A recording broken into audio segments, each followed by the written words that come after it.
الحمد للہ وکفا والصلاة والسلام علی رسولہ محمد المصطفیٰ وعلی آلہ وصحبہ الاتقیاء اما بعد۔ السلام علیکم ورحمۃ اللہ وبرکاتہ۔ آسان تجوید اور ناظر قرآن کے ساتھ اپنے میزبان قاری عباد الرحمن کے ساتھ حاضر خدمت ہیں۔ آج کے سبق میں ہم انشاءاللہ تعالی مرکبات پڑھیں گے۔ سبق کا آغاز کرنے سے پہلے آپ حضرات کے سامنے یہ بات بتانا ضروری سمجھتا ہوں کہ یہ جو طریقہ جس طریقے پر آپ کو یہ باتیں سکھائی جا رہی ہیں یہ غیر روایتی طریقہ ہے۔ جو طریقہ کتابوں میں لکھا گیا ہے یہ اس سے تھوڑا سا ہٹ کر ہے، یعنی اس طریقے کو اختراع کیا گیا ہے اور اس میں بہت سارا فائدہ ہم نے دیکھا ہے۔ الحمدللہ جس نے اس طریقے سے قرآن مجید کو ہمارے ساتھ پڑھا ہے، تھوڑے سے عرصے میں اللہ جل شانہ نے ان کو قرآن مجید تجوید کے ساتھ پڑھنا عطا فرمایا ہے۔ تو لہٰذا اس میں بعض قواعد ایسے ہیں جو لوگوں کی سمجھ کے مطابق بیان کیے جائیں گے، تو اس بات کو آپ حضرات مد نظر رکھیں۔ آغاز کرتے ہیں آج کے سبق میں مرکبات۔ مرکبات کا مطلب یہ ہے جو حروف دو یا دو سے زیادہ ہوں اور ملے ہوئے ہوں اور ملا کر ان کو لکھا جاتا ہو اور ملا کر ان کو پڑھا جاتا ہو، ان حروف کو مرکبات کہتے ہیں۔ پہلی تختی میں ہم نے مفردات پڑھے تھے۔ مفردات کا مطلب یہ ہے کہ جو حروف اکیلے اکیلے پڑھے جائیں، اکیلے اکیلے لکھے جائیں، ان کو مفردات کہتے ہیں۔ جیسے کہ الف سے لے کر یا تک کے جتنے بھی حروف تھے وہ سب مفردات میں سے تھے، اور آج کے سبق میں ہم مرکبات کو ڈسکس کریں گے۔ تو آغاز کرتے ہیں۔ یہ دیکھیے جی، یہاں پر یہ الف ہے اور یہ بھی الف ہے، یہ بھی الف ہے، یہ بھی الف ہے۔ یہ الف کے لکھنے کی مختلف صورت ہے۔ جیسے دیکھیں یہ لام اور الف کو جب ہم ملا کر لکھیں گے تو اب یہ اس طریقے سے لکھا جائے گا، لام الف۔ اب دیکھیں الف جو یہاں پر لکھا تھا وہ یہاں پر آ کے اس کے ساتھ ایسا لکھا جائے گا۔ اس طریقے سے اس کی ایک صورت یہ ہوتی ہے کہ لام الف، الف کی یہ صورت جو یہاں پر آپ کے سامنے لکھی گئی وہ یہاں پر آ گئی۔ اس طرح یہ دیکھیے زال ہا با، سمجھ گئے؟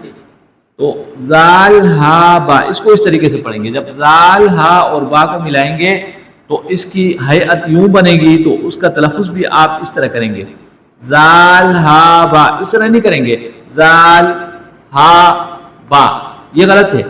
جب یہ اکیلے اکیلے ہوں تو ہم اکیلے ان کو پڑھیں گے، جیسے زال اکیلا ہے، ہا الگ ہے اور با الگ ہے۔ تو جب یہ الگ لکھے ہوں گے تو ان کو ہم الگ پڑھیں گے، جیسے زال ہا با، یہ الگ پڑھے جائیں گے اور الگ لکھے جائیں گے۔ جب یہ مرکبات کی شکل اختیار کریں گے، ان کو ملا کر لکھا جائے گا تو اب پڑھنے میں بھی ان کو ملا کر پڑھا جائے گا، جیسے زال ہا با۔ ہم اس میں رکیں گے نہیں، ان کو ساتھ ساتھ پڑھیں گے۔ اسی طرح قاف اگر اس کے ساتھ را کو ملایا جائے اور حمزہ کو ملا دیا جائے تو اب یہ قراء ہوگا، ٹھیک ہے؟ کیا ہوگا؟ قاف را حمزہ، یہ کیا ہوگا؟ قاف را حمزہ۔ تو اس کو اس طرح نہیں پڑھیں گے، قاف را حمزہ نہیں پڑھیں گے، بلکہ قاف را حمزہ پڑھیں گے۔ اس میں آپ حضرات کے سامنے ایک بات فائدے کے طور پر یہ بتانا ضروری سمجھتا ہوں کہ یہاں پر حمزہ کی مختلف صورتیں ہو سکتی ہیں۔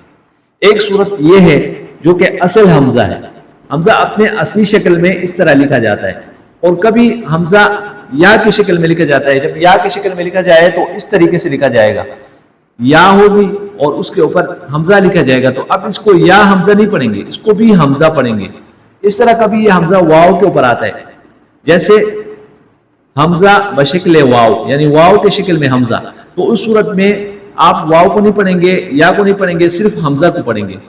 اس طرح کبھی کبھی حمزہ الف کی شکل میں بھی آتا ہے، جب الف ہو اور اس کے اوپر اس طریقے سے حمزہ لکھا ہو تو ہم اس الف کو نہیں پڑھیں گے، حمزہ پڑھیں گے۔ اس کو حمزہ الف کے شکل میں آیا ہے، جیسے دیکھیے سین حمزہ لام۔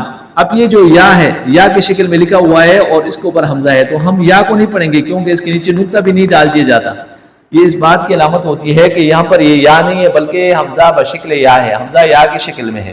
تو اس کو پڑھنے کا طریقہ یہ ہے کہ سین حمزہ لام اس طرح پڑھیں گے۔ تو یہاں پر دیکھیے یہ اب قاف را حمزہ ہے۔ حمزہ کیوں ہے؟ اس لیے کہ الف جو ہے اس کے اوپر حمزہ آیا ہے، تو یہ حمزہ بشکل الف ہے، یا حمزہ الف کی شکل میں ہے۔ ایک دوسرے فائدے کی بات بھی سمجھ لیجئے، جس الف کے اوپر کچھ بھی نہ ہو، جیسے یہ الف ہے، الف اگر بغیر کسی حرکت کے آئے تو وہ الف ہے۔ اگر الف کے اوپر کوئی بھی علامت آئے، کوئی بھی نشانی آئے، مثلا زبر آئے، زیر آئے، دو زبر آئے، دو زیر آئے، دو پیش آئے، جزم آئے، کھڑا زبر آئے، کچھ بھی آئے، تو اب وہ الف نہیں رہے گا، وہ حمزہ بن جائے گا۔ وہ حمزہ بشکل الف بن جائے گا، تو اس کو حمزہ کہیں گے، الف نہیں کہیں گے۔ اب مثال کے طور پر دیکھیں، اگر ہم اس کے اوپر زبر زیر لگا کے اس کو پڑھیں گے تو اس طرح پڑھا جائے گا، قاف را حمزہ قارا، قاف زبر ق، را زبر را، حمزہ زبر ا، قارا، یہ ایسا پڑھا جائے گا۔ اس طرح نہیں پڑھا جائے گا قاف زبر ق، را زبر را، الف زبر ا نہیں پڑھا جائے گا، بلکہ کیا پڑھا جائے گا؟ قاف زبر ق، را زبر را، حمزہ زبر ا، قارا۔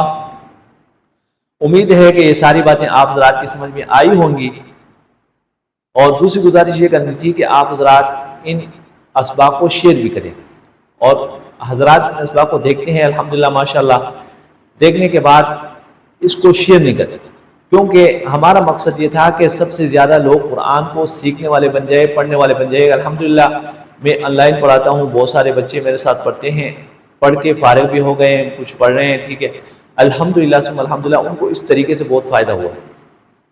اور میں چاہتا ہوں کہ لوگ اپنے گھر میں بیٹھ کر بھی اس طرح استفادہ کر سکتے ہیں۔ تو اس کی صورت یہی ہو سکتی ہے کہ آپ حضرات جب ویڈیوز کو شیئر کریں گے اور آپ کے توسط سے بہت سارے لوگ بھی اس سے مستفید ہو جائیں گے۔ اللہ جل شانہ ہم سب کو قرآن مجید صحیح طریقے سے پڑھنے، اس پر عمل کرنے اور دوسروں تک پہنچانے کی توفیق عطا فرمائے، آمین۔ السلام علیکم ورحمۃ اللہ وبرکاتہ۔